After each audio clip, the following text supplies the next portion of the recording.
Նոյեմբերի 8-ից Գարեգին II ամենայն հայոց կաթողիկոսը 6-օրյա այցով գտնվում էր Հնդկաստանում։ Հայրապետին ուղեկցում էին Վրթանեզ եպիսկոպոս Աբրահամյանը, Հայկազուն արքեպիսկոպոս Նաջարյանը, Գրիգոր Աբեղա Մինասյանը։ Սուրբ Նազարեթ եկեղեցու հոգևոր հովիվ եւ մարդասիրական ջեմարանի տեսուչ Տեր Տաճատ վարդապետ Ծատուրյանը հայրապետական պատվիրակությանը ներկայացրեց այն ձեռքբերումները, որոնք արձանագրվել են վերջին տարիների ընթացքում։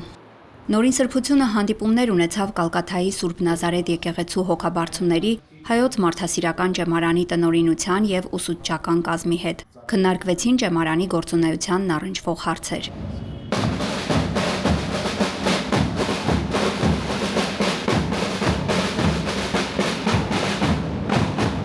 Կալկաթայի հայոց մարդասիրական ջեմարանի մուտքի մոտ երեխաները վեհափառ հայրապետին դիմավորեցին թմբուկների հանդիսավոր համազարկերով, աղոհացով։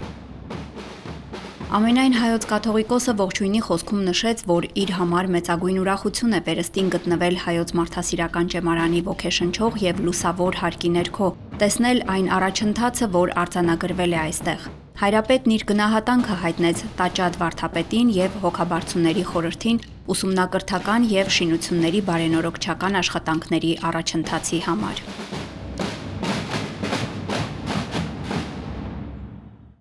Ինչպես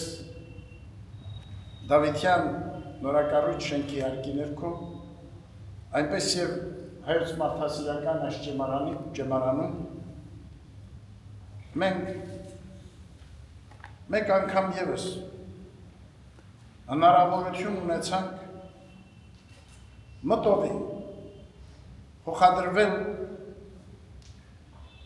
պատմության խորքը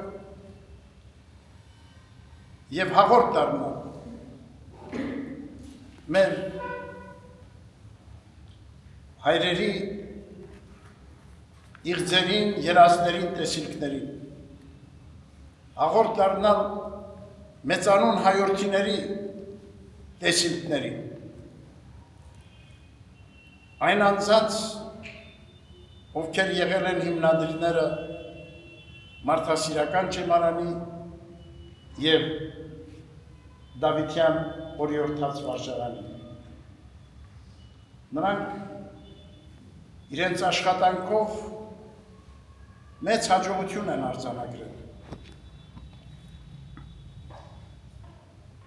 եւ ձեռք են բերել ունևորություն, հարստություն, սակայն այդ հարստությունը նրանք դիտարկել են նաև հնարավորություն ու միջոց ազգային կյանքի շինության համար, մեր ազգի զավակների կրթության ու դաստիարակության համար, մեր ժողովրդի ապագան կերտելու այդ նվիրական տեսիլքը նաև ավանդ դարձնելու հասնող սերնդին։ 18-րդ դարավերջին եւ 19-րդ դարասկզբին հայկական դպրոցներ են գործել հնդկահայ գրեթե բոլոր համայնքներում։ 1821 թվականին հիմնադրվել է Կալկաթայի հայոց մարդասիրական ջեմարանը, որը գործում է մինչ օրս եւ հանձնված է Մայրաթոր Սուրբ Էջմիածնի հոգացությանը։ Սկզբնական շրջանում մարդասիրական ջեմարանն ունեցել է օրիորդաց բաժին իր առանձին ուսուցիչներով եւ դասասենյակներով։ Տարբեր տարիների ջեմարանին են միացել մասնավոր Գալության օրիորդաց վարժարանը եւ Սուրբ Սանդուղթ օրիորդաց դպրոցը, որոնք որոշ ժամանակ անց փակվել են։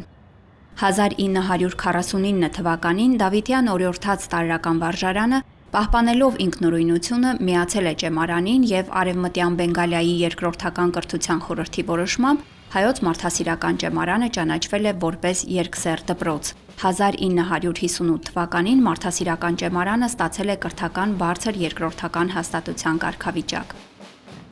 Կալկաթայի հայոց մարդասիրական ջեմարանը հայկական Սփյուռքի ամենաազդեցիկ կրթական հաստատություններից է եւ լուրջ դերակատարություն ունի Հնդկաստանի հայ համայնքի պահպանման գործում։ Այսօր էլ այս հնամյա կրթօջախում սովորում են Հայաստանից եւ Սփյուռքի տարբեր գաղթօջախներից ժամանած տասնյակ երեխաներ։ Նրանք ճշգրիտ եւ բնագիտական առարկաներից բացի սովորում են հայերեն, անգլերեն, հնդկերեն, ռուսերեն, համաշխարհային գրականություն եւ պատմություն։ Ուսուցիչների եւ տեսչական կազմի ցանկությունն է, որ ընտանիքներից եւ հայրենիքից հեռու ապրող այս պատանիները հայեցի դաստիարակություն ստանան, սիրեն հայրենիքը, մայրենի լեզուն, ճանաչեն հայոց մեծերին եւ հարազատ երկրի հնամյա պատմությունը։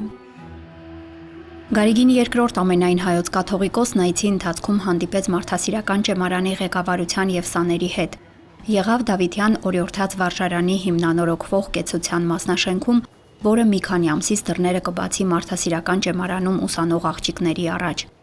Նրանց համար ստեղծվում են լավագույն պայմանները թե կեցության, թե կրթության համար։ 2010 թվականին փակվել է այս կենտրոնը եւ շուրջ 16 տարվա համար աշխատանք է պահանջվել, որպիսի շենքը վերակառուցվելու արտոնություն ձեռք բերվի։ Հայոց հայրապետը հատուկ միջնորդությամբ դիմել է Հնդկաստանի կառավարությանը։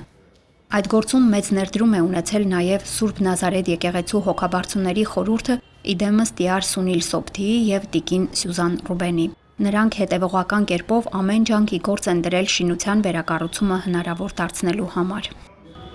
Քաղցրությամբ եմ հիշում, որ այս շենքի հիմնարկեքի արարողությունը միասնաբար կատարեցինք ձեզ հետ միասին։ Լիահույս եմ, որ նաև շենքի ամբողջական բացման արարողությունը նույնպես միասին պիտի իրականացնենք։ Այս առիթով կուզեմ նաև իմ գնահատանքի խոսքը բերեմ մարդասիրական ճեմարանի տեսչին եւ Սուրբ Նազարեթ եկեղեցու հոգևոր հովվին, մեր սիրելի տաճատ Հայր Սուրբին, որ ամբողջական նվիրումով լծված է ձեզ կրթելու, դաստիարակելու, ձեզ օգտակար ծառայություն մատուցելու նվիրական գործին։ Ավելի մեծ երջանկություն հոգևորականի համար չկա, քան նվիրվել ազգի զավակների կրթության ու դաստիարակության գործին, նրանց արժանավոր զավակներ դարձնելու մեր ժողովրդի համար, մեր ազգի համար։ Վեհափար հայրապետը պատգամեց, որ սաներն ամեն ջանքի գործ դնեն, որ հաջողություններ արձանագրեն իրենց կյանքում եւ օգտակար ծառայություն բերեն մեր ժողովրդին։ Ժամանակին հայության թիվը Հնդկաստանում անցել է 40,000-ը։ Այս գաղթօջախում աննախընթաց զարգացում են ապրել հայոց լեզուն, գիրն ու գրականությունը, մշակույթը։ Երբեմնի ծաղկուն գաղութի մասին են վկայում Հնդկաստանի տարածքում կառուցված եկեղեցիները, աղոթատների շուրջ պահպանված տապանակարերն ու հուշագրությունները։ Այսօր քիչ թե շատ հայաշունչ է Կալկաթա քաղաքը հայկական 3 եկեղեցիներով, 204-ամյա մարդասիրական ճեմարանով եւ փոքրաթիվ հայությամբ։ Հայ-հնդկական առնչությունների մասին տեղեկությունները թվագրվում են 4-ից 5-րդ դարեր։ Առաջին հայ համայնքները կազմավորվել են 15-ից 16-րդ դարերից սկսյալ։ Համայնքները եղել են ազգային եկեղեցական եւ ենթարկվել են ամենայն հայոց կաթողիկոսությանը։ Առաջին հայկական եկեղեցին Հնդկաստանում կառուցվել է Մադրասում 1547 թվականին։ 18-րդ դարասկզբին Մադրասի, Կալկաթայի, Բոմբեի հայ առևտրական տները լայն կապեր են հաստատել եվրոպական եւ ասիական քաղաքների, ինչպես եւ Ռուսաստանի հետ։ Նրանք ունեցել են սեփական նավեր, նույնիսկ նավահանգիստ Կալկաթայում։ Հայ ժողովրդի ազատագրական գաղափարախոսության ձևավորման գործում զգալի դեր է կատարել 1770-ականների սկզբին Մադրասում հիմնված խմբակը, որի ակնառու դեմքերն են եղել Հովսեփ Էմինը, Մովսես Բաղրամյանը, Շահամիրյանները, Հարություն Քահանա Շմավոնյանը։ Հայ մամուլի առաջնեկը ազդարարը Տեր Հարությունի ջանքերով է լույս տեսել Մադրասում։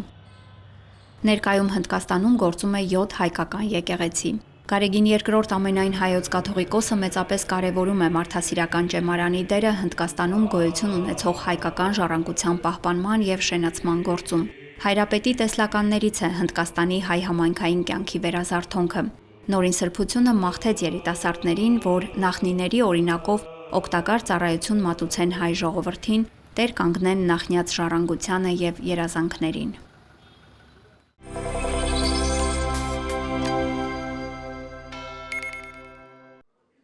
Սրբազան պայքարի նոյեմբերի 13-ի դատական նիստին դատարանը քննեց գործով անցնող մի քանի անձանց խափանման միջոցների հարցը։ Տիգրան Գալստյանը վերջին մի քանի դատական նիստերին ներկայանում է անվասայլակին նստած։ Նրա ներկա առողջական վիճակի մասին պաշտպան Միհրան Պողոսյանը Դատարանին ներկայացրեց բուժհաստատության տրամադրած բժշկական հետազոտությունների եւ հետագա բուժման անհրաժեշտության մասին փաստաթղթերը։ Նա նաեւ ասաց, որ սույն թվականի հոկտեմբերի 13-ից 30-ը Իզմիրյան բժշկական կենտրոնում ստացած որոշակի բուժումից հետո Տիգրան Գալստյանը ինքնակամ հրաժարվել է հիվանդանոցային բուժումից եւ վերադարձել է քրեակատարողական հիմնարկ, պատճառաբանելով, որ ազնիվ չէ, երբ իր ընկերները դատարանում են, իսկ ինքը հիվանդանոցում։ Պաշտպանը միջնորդեց Տիգրան Գալստյանի նկատմամբ որպես խափանման միջոց սահմանել վարչական հսկողություն։ Հանրային մեղադրող Հայկ Հովհաննիսյանը միջնորդեց որպես խափանման միջոց կիրառել տնային կալանքը, համակցված բացակայության արգելքով։ Պաշտպանն առարկեց որոշումը, պատճառաբանելով, որ տարբեր բուժհաստատություններում բուժումը շարունակելու պարագայում տնային կալանքը լրացուցիչ վարչական եւ թղթաշրջանառության դժվարություններ է առաջացնելու դատարանի համար։ Դատավոր Կարեն Ֆարխոյանը վճռեց Տիգրան Գալստյանի նկատմամբ կիրառել համակցված խափանման միջոց վարչական հսկողությունը եւ չբացակայելու արգելքը, բայց միայն նոյեմբերի 25-ից տնային կալանքի ժամկետը լրանալուց հետո։ Հիշեցրեց, վարչական հսկողությունը Գալստյանը կրելու է էլեկտրոնային սարքի առկայությամբ։ Հաջորդիվ պաշտպանի առաջարկով դռնփակ ռեժիմով քննվեց գործով անցնողներ Հայկ Շահնազարյանի եւ Տիգրան Թոփալյանի խափանման միջոցների հարցը։ Արդեն դռնբաց ռեժիմով դատարանը քննեց Բագրատ Սրբազանի խափանման միջոցի հարցը։ Սրբազանի կալանքը երկարաձգվեց եւս 3 ամսով։ Պաշտպան Հովհաննես Խուդոյանը Սրբազանին քրեակատարողական հիմնարկում պահելը Հայաստանի Հանրապետության իրավական համակարգի եւ արդարադատության նկատմամբ անարգանք համարեց։ Իր ելույթում Սրբազանը հարց ուղղեց դատարանին. Արդյոք դատավոր Կարեն Ֆարխոյանը տեղյակ է, որ օրեր առաջ իրեն եւ գործով անցնող Լիդիա Մանթաշյանին Հայաստանի Հանրապետության քննչական կոմիտեին կանչել։ Անդրադառնալով նոյեմբերի 5-ին ազգային ժողովում Հայաստանի Հանրապետության քննչական կոմիտեի նախագահ Արթուր Պողոսյանի հայտարարությանը Սրբազանն ասաց. Մեկ շաբաթ առաջ ես ամենայն պատասխանատվությամբ հայտարարեցի, որ քննչական կոմիտեի ղեկավարը մեղմ ասած անպատասխանատու հայտարարություն է արել եւ խիստ ասած զրպարտություն եւ ակնհայտ փաստերի, խնդրում եմ տերմինը ասեք, փաստերի կեղծում է տեղի ունեցել։ Եվ ես դա պնդում եմ, հենց հիմա նորից պնդում եմ, առնվազն 2 դեպքով։ Մեկը կապված այդ չարաբաստիկ գյուլելու 2 հոգու եւ 15 հոգու բանտ տնելու պատմության հետ, ակնհայտորեն իրենք խուսափում են այդ թեմային անդրադառնալ։ Երկրորդը, որ իբր իմ ձեռքով գրված կա ահաբեկչության պլանավորում արտահայտությունը։ Դարձյալ կրկնում եմ, իմ ձեռքով գրված։ 3 չառաջով ինձ քննչական կոմիտե են կանչել, դուք տեղյակ եք։ Ձեզ տեղեկացրել են, որ այս դատավարության գործընթացով անցնող 2 անձի, նվազագույնը ես գոնե 2-ին գիտեմ, ինձ եւ չգիտեմ, նախաքննական գաղտնիքը կամ ոչ Լիդիա Մանթաշյանի կանչել են քննչական կոմիտե։ Տեղյակ եք։ Տեղյակ եք ինչ կարգավիճակով։ Օրինակ, դուք գիտեք ինձ ինչ կարգավիճակով են ընդգրկել։ Հիմա պաշտպանս ասում է դա կարող է նախաքննական գաղտնիք լինել։ Ինձ ինչ նախաքննական գաղտնիքա թե ոչ։ Կանչել են։ Եվ ինչ կարգավիճակով են ներգրավել գործի մեջ, գիտեք։ Չգիտեք։ Հարցրեք թող ասեն։ Ձեզ շրջանցել են։ Ես կարծում եմ, որ ձեզնից իրավունք պետք է հարցնեին։ Ձեզնից իրավունք պետք է հարցնեին։ Իսկ ինչու են կանչել։ Կանչել են, որ ծածկա դմփոց անեն իրենց խայտարակ հայտարարությունը։ Խայտարակ հայտարարությունը։ Ես ձեզ ուղղակի ասում եմ, այդ տեքստը, որի վրա քննչական կոմիտեի ղեկավարը ասում է, որ իմ ձեռքով է գրված, ես հիմա էլ եմ ասում, ոչ իմ ձեռքով է գրված, ոչ էլ գիտեմ որտեղից է եկել այդ թուղթը, որովհետև այդ թուղթը ես ողջամիտ կասկածում եմ, որ իրենք էլ սարքել դրել են մեր պահարանների կամ որտեղ որ դրել են։ Կարող եմ ունենալ այդ կասկածները։ Եվ այդ թուղթը կարդալուց հետո պատվարժան դատարան, ես կարծում եմ դուք այդ գործը կանեք։ Ինձ պետք էր, եթե ենթադրյալ ես եմ կամ որևէ մեկը, պետք էր ոչ թե կալանավայր ուղարկել, այլ հոգեբուժարան։ Մի հատ էլ հոգեբուժ եւ 2 հոգեբան վարձել, որպեսզի ինձ հետևեն, ենթադրյալ եմ ասում, որպեսզի ես այդ արարքները չգործեմ։ Մի տվյալ կասեմ միայն եւ դուք ենթադրեք այդ թղթում գրված, որ ես պլանավորում եմ 150,000-ից 250,000 հոգի գերեվարել Ադրբեջանի տարածքից, Նախիջևանից եւ Արցախից։ Ես պլանավորում եմ 40-50 կիլոմետր խորանալ Թուրքիայի տարած 24 ժամ անկասելիորեն ռմբակոծել։ Հիմա սա հոգեկան խանգարում ունեցող մարդու գրված կա։ Թե ոչ, ինձ ինչ է տարել կալանավար, պետք է տանեն հոգեբուժարան։ Պատվարժան դատարան, ես մի բառ չեմ չափազանցում։ Բավարարելով պաշտպանների ներկայացրած միջնորդությունները, դատարանը որոշեց նաև, որ Սրբազան պայքարի գործով անցնող Հայ հեղափոխական դաշնակցության գերագույն մարմնի անդամ Իգոր Սարգսյանի կալանքի ժամկետի լրանալուց հետո, նոյեմբերի 25-ից, կկիրառվի տնային կալանք, բացակայելու արգելքով եւ 2 միլիոն դրամ գրավի առկայությամբ։ Հերթական դատական նիստը կկայանա նոյեմբերի 20-ին ժամը 14:00-ին։ Սոնա Խաչատրյան, Գևորգ Ավագյան, Եկեղեցական կյանք։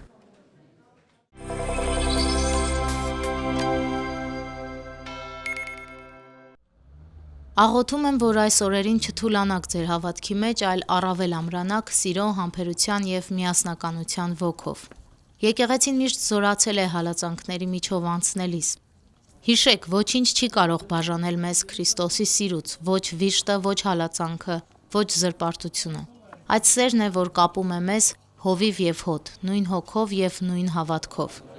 Օրեր առաջ Արագածոտնի թեմակալ առաջնորդ Մկրտիչ եպիսկոպոս Պրոշյանն այս խոսքերով Նուբարաշեն քրեակատարողական հիմնարկից դիմել էր հավատացյալներին։ Սրբազան հայրն արդեն 1 ամիս է անազատության մեջ է։ Ամեն 5 շաբթի Արագածոտնի թեմի եկեղեցիներում Մկրտիչ եպիսկոպոս Պրոշյանի օրհնությամբ միասնական ժամերգություն է կատարվում։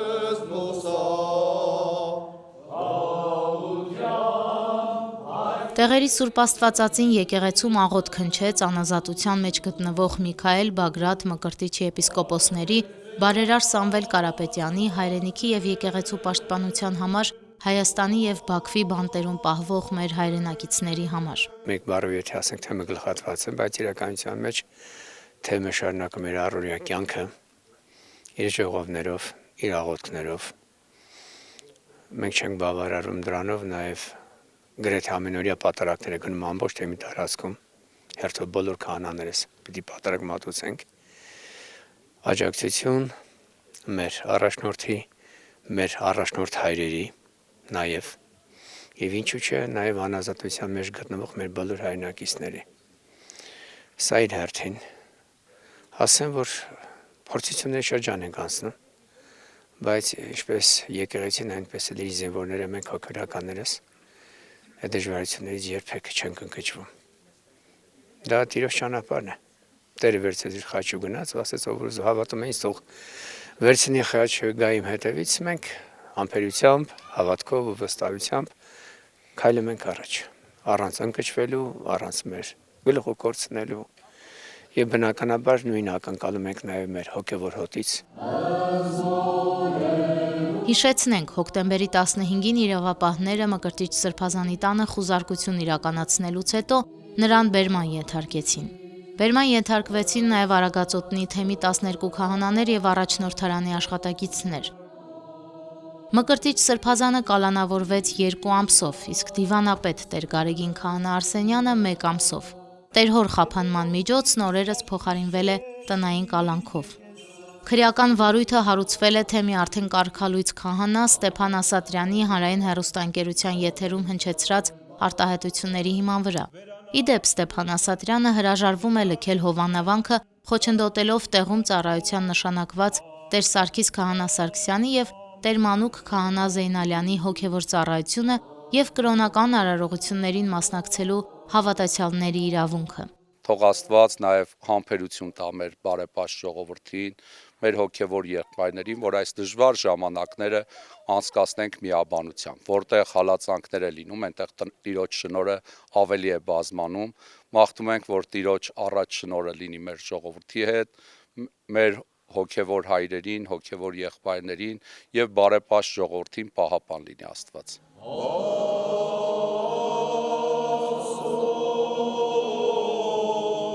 Ժամերգության ավարտին տեղերի Սուրբ Աստվածածին եկեղեցու հոգևոր հովիվ Տեր Մխիթար Քահանա Ահարոնյանը մեկնաբանելով Հայրոսի աղջկա Հարության ավետարանական դրվագը հորդորեց ներկաներին չվախենալ, միայն հավատալ Տիրոջը։ Եկեղեցական պատմության, քրիստոնեական բարոյագիտության բոլոր էջերում սևով սպիտակի վրա գրված է,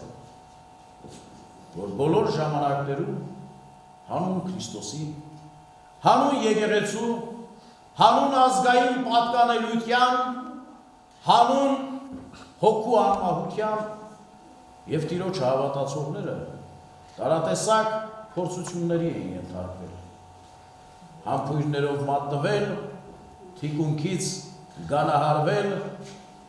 տարբեր ժամանակներում աքսորվել, քանդվել են եկեղեցիներ, ավերվել խաչքարեր, սակայն անվախ եւ անկոտրում հոգին երբեք մեռնել չի կարող։ Միասնական հաջորդ ժամերգությունը կկատարվի նոյեմբերի 20-ին ժամը 19:00-ին Թալինի Սուրբ Աստվածածին եկեղեցում։ Արագածոտնի թեմն առաջարկում է թեմական եկեղեցիներում Սուրբ Պատարագի մասնակցել հետևելով միայն պաշտոնական կայքեջում ներկայացվող ժամանակացույցին։ Անուշ Առաքելյան, Արթուր Մանուչարյան, Եկեղեցական կյանք։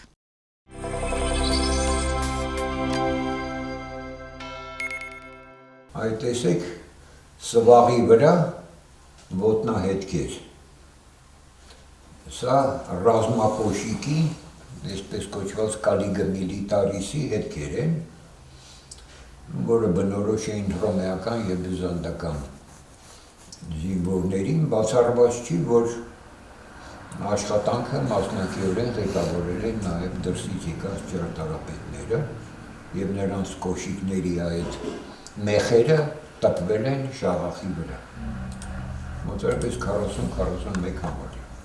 չափեցինք։ Ռազմակոշիկի հետքերը գտնվել են Անտիկ Հայաստանի մայրաքաղաքի Արտաշատի պեղումների ժամանակ բացված եկեղեցու տարածքում։ Պեղումներն իրականացնում է Հայաստանի Հանրապետության Գիտությունների ազգային ակադեմիայի հնագիտության եւ ազգագրության ինստիտուտը Գերմանիայի Մյունստերի համալսարանի հնագետների հետ համատեղ։ Աշխարհագրորեն եկեղեցին գտնվում է Խորվիրապի հարակից բլուրներից մեկի վրա։ Եվ որ պատկերացնեք, սա Խորվիրապն է, սա մեր նոր եկեղեցին է, սա էլ սահմանի գոտին է։ Տեսնում եք ինչքան մոտիկով է անցնում։ Ռադիոածխածնային քննությամբ հաստատվել է, որ եկեղեցին կառուցվել է 4-րդ դարում։ Կառույցից պահպանվել է միայն հիմքերի պատերի մի մասը, 1.5-2 մետր բարձրությամբ։ Ելնելով թվագրությունից, սա լուսավորչահիմն եկեղեցի է, եւ դրանով այն ավելի նշանակալի է դառնում։ Եկեղեցու մասին որոշ հիշատակումներ կան նաև գրավոր աղբյուրներում, ասում է Արշավախմբի ղեկավար Մկրտիչ Զարդարյանը, հիշեցնելով Տիրանարքայի եւ Հուսիկ կաթողիկոսի մասին պատմական վկայությունները, երբ Կեսարիայում ձեռնադրվելուց հետո կաթողիկոսին դիմավորում է արքան եւ ուղեկցում է հենց Արտաշատի եկեղեցի։ Ինչպես ասում է հնագետը, սա Հայաստանում հնագիտորեն փաստագրված վաղ քրիստոնեական շրջանի եկեղեցի է եւ իմաստային շփոթից խուսափելու համար մանրամասնում։ Մենք գիտենք ամենաառաջի եկեղեցին, որը հիմնել է լուսավորիչը Տարոնի շրջանում, դա Սուրբ Հովհաննեսի եկեղեցին է, որտեղ եւ կնքվել է Տրթատը եւ Արքունիքը, երկրորդը դա Մայրաթորն է 303 թվականին եւ փաստորեն հաջորդը Արտաշատի եկեղեցին է։ Իսկ եթե հաշվի առնենք, որ առաջի եկեղեցու մասին մենք գիտենք միայն աղբյուրներից, Սուրբ Էջմիածինը դեռևս նշանակալի հնագիտական ուսումնասիրության չի ենթարկվել, միանգամայն հասկանալի պատճառներով, թեև 30-ական թվականներին Աշխարհբեկ Քալանթարը հնագետ այնտեղ պեղումներ անցկացրել է մասնակի եկեղեցու շրջակայքում։ Այսպիսով սա միակ եկեղեցին է Արտաշատինը, որը ենթարկվում է հնագիտական ուսումնասիրության եւ բացի աղբյուրագիտական տվյալներից մենք ունենք հստակ անալիտիկ տվյալներ նրա թվագրության վերաբերյալ։ Ինձ թվում է նա ավելի ուշ է, քան Մայրաթորը,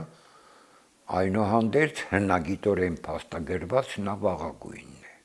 Շուրջ 1000 քառակուսի մետր է եկեղեցու տարածքը։ Օրինաչափորեն հենց այսպիսի մոնումենտալ կառույց էլ պիտի ունենար ժամանակին մեգապոլիս համարվող Արտաշատը։ Կրով շաղախված տեղական քարից են շարված հիմնապատերը։ Հատակը տեղ-տեղ աղյուսաշար է։ Եկեղեցին կղմինդրե գմբեթ է ունեցել։ Սրանք այրված կղմինդրի մնացորդներն են։ Գմբեթի մույթերից մեկն էլ արդեն հնագետները պեղել են։ Եկեղեցին ութանկյուն ճարտարապետական հորինվածք ունի։ Դեպի հյուսիս, հարավ, արևելք եւ արևմուտք ուղղված ելուստներով։ Կարելի է ասել, որ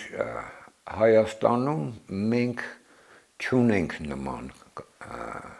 ճարտարապետական հորինվածքով եկեղեցի,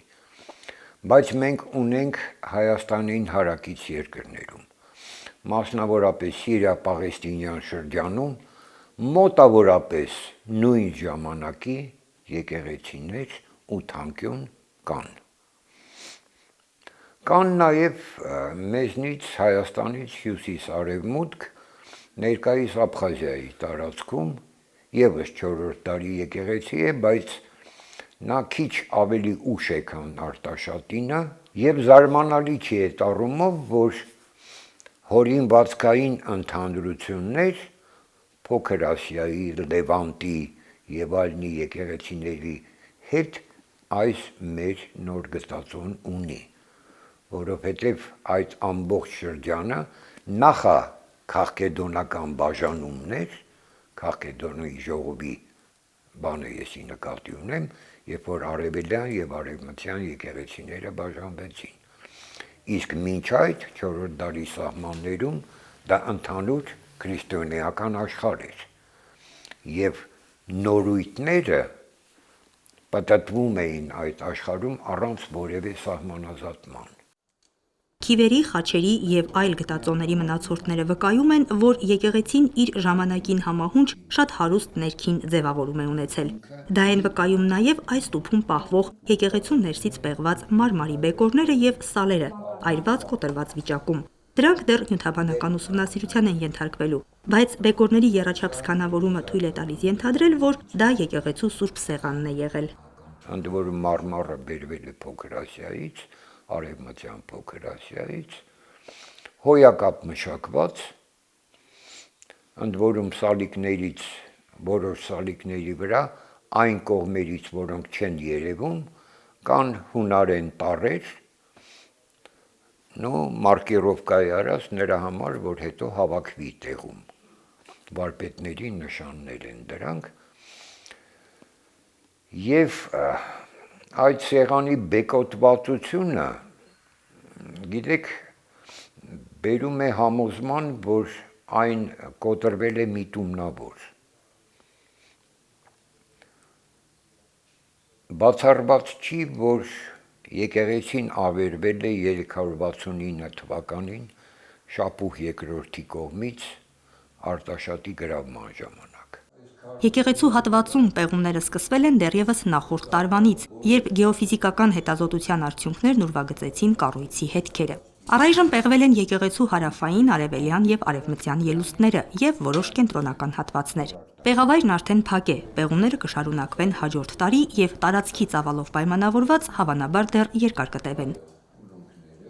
Սա հնագետների ճամբարային տարածքն է, որտեղ էլ համարակալվում, պահվում եւ աստիճանաբար ուսումնասիրվում են ոչ միայն եկեղեցու, այլև ամբողջ անտիկ Արտաշատի պեղավայրից գտնված գտածոները։ Իսկ Արտաշատում համակարգված պեղումներ սկսել են իրականացվել դեռևս 1970-ականներից։ Երբեմնի Մետաքսի բանուկ ճանապարհներից մեկի վրա գտնվող Արտաշատ քաղաքը, որտեղ հատվում էին առևտրական ու մշակութային ուղիները, հնագետներին հաճախ է անակնկալներ մատուցում նոր գտածոների տեսքով։ Եվ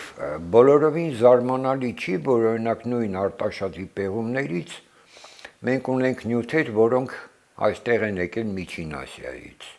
Եգիպտոսից, Ղրիմից, անգամ Իսպանիայից, Հյուսիսային Աֆրիկայից եւ այլն։ Այդ առումով անտիկ դարաշրջանը ունիկալ է, որովհետեւ մաքսիմալ մտքի եւ ապրանքի շրջանառություն է եղել։ Ինչ որտեղ համեմատելի է հիմիկվա ժամանակի հետ, գիտեք։ Մենք ասում ենք գլոբալիզացիա եւ պատկերացնում ենք, որ դա 20-րդ դարի վերջի բան է, երևույթ է, մինչդեռ մարդկությունը ապրել է գլոբալիզացիաների բազմաթիվ ալիքներ։ Եկեղեցու կործանման պատճառները վերջնական կպարզվեն հետազոտությունների արդյունքում։ Դեռ վաղ է ասել, թե ինչպես կվերականգնվի կառույցը, բայց եկեղեցին առնվազն մասնակի վերականգնելը, կոնսերվացնելն ու հանրայնացնելը պարտադիր է, ասում է Մկրտիչ Զարդարյանը։ Սոնա Խաչատրյան, Վրամ Խանամիրյան, Եկեղեցական կյանք։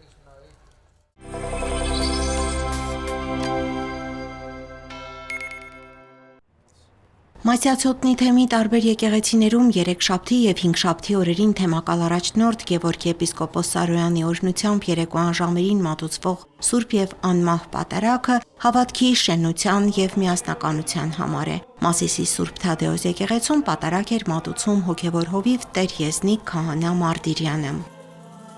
Քահանան խորանի առջև կանգնած խոստովանում է Աստծո Սուրբ Աստվածածնի եւ բոլոր սրբերի առաջ իր գործած բոլոր մեղքերն այս խոսքերով, որովհետև մեղանչեցի խորհրդով, խոսքով ու գործով եւ այն բոլոր մեղքերով, որոնք մարդիկ գործում են, որոնց համար մեղա եմ ասում եւ աղաչում եմ ձեզ բոլորիդ ինձ համար Աստծուց թողություն խնդրեցեք։ Թողություն ստանալով ողջ պատարագի ընթացքում օրհնում, աղոթում եւ ապաշխարություն է խնդրում ամենքի համար։ Տեր հայրն անթակույց ուրախությամբ է խոսում Մասիսի Սուրբ Թադեոս եկեղեցու շուրջ ձևավորված կուռ համայնքի մասին։ Եկեղեցին մարդաշատ է կիրակնօրյա պատարագներին, օրվա բոլոր ժամերին եւ շաբաթամիջյան այս պատարագին նույնպես։ Մասյացոտնի թեմի 7 եկեղեցիներում մեր քահանա հայրերը զուգահեռաբար երեքշաբթի եւ հինգշաբթի օրերին ըստ իրենց հարմարության եւ ծառայության գրաֆիկի մատուցում են սուրբ պատարագներ երեկոյան ժամերի, երբ աշխատանքային ժամն ավարտվում է, սկզբից երբ այս միտքը մտահաղացումը կար եւ քննարկում ենք սրբազան հոր հետ, մտավախություն ունենք, որ երեկոյան ժամին համայնքը ժողովուրդը քիչ թե շատ հոգնած կլինի եւ սակավամարտ կլինի եկեղեցին, բայց բոլոր մեր հոգևոր հայրերը, ովքեր որ մատուցել են սուրբ պատարագ, վկայում են, որ կիրակնօրյա պատարագների պես լեփլեցուն է եկեղեցին եւ հավատացյալների համար նշանակություն չունի երեկոյան ժամի է, ուշ ժամի է, հոգնածություն ունեն թե ոչ, եւ սուրբ պատարագների մատուցման օրը շաբաթամիջյան մեզ չի խանգարում ամբողջապես եկեղեցու օրվա ծիսակարգը տնօրինելու, պարբերաբար առավոտյան եւ երեկոյան կատարում ենք ժամերկություններ, հինգշաբթի օրերը այստեղ նաեւ սուրբ պատարագ, հաջորդ օրը նորից սովորականի պես անցնում ենք մեր ծառայությանը եւ ինքը մեզ վրա ծանրաբեռնվածություն չի առաջացնում, այլ ընդհակառակը հոգով զորացած, Քրիստոսի կենարար մարմինն ու արյունը ճաշակած, նորովի ենք մեր ուխտը վերաթարմացրած, մեր հավատը շինած եւ վերաթարմացրած անցնում մեր հոգեվոր համայնական ծառայությանը։ Այնպիսի աղոթարար վիճակ է, խաղաղ, շատ ավելի տարբերվող է,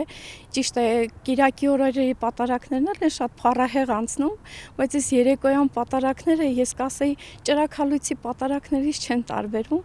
շատ ոգևորությամբ եւս մեկ առիթ է մեկտեղվելու, աղոթելու, մեր աղոթքը վերառաքելու Աստծուն, մեր միաբանության, մեր ազգի փրկության, մեր բոլորի սրտերը մեկտեղելու համար։ Երկրին խաղաղություն եղի, սեր միաբանություն ելի։ Ինչքան որ կարում եմ ես աղոթեմ, թող այդ աղոթքը ելնի երկինք, փառավորվի իմ ժողովուրդը։ Ամեն ոք, ով թողել է իր տունը կամ եղբայրներին, կամ քույրերին, կամ հորը կամ մորը, կամ կնոջը կամ որդիներին, կամ ագարակները իմ անվան համար, հարյուրապատիկ կստանա եւ հավիտենական կյանքը կժառանգի։ Իր քարոզում Տեր հայրն անդրադարձավ ավետարանական այն հատվածին, երբ Քրիստոս հորդորում է հավիտենական կյանքը ժառանգելու համար հետևել իրեն թողնելով ամեն բան, ինչ աշխարհիկ է։ Որն է մեր ունեցվածքը, որն է մեր ագարակը, ասում է քարոզիչը։ Եվ պատասխանում դա մեր միտքն է, մեր մարդկային գործերը եւ մեր էությունն ու վարքը, որոնք ամբողջությամբ պետք է նվիրված լինեն Տիրոջը։ Լիանա Չիչակյան, Վարդգես Մանուկյան, Եկեղեցական կյանք։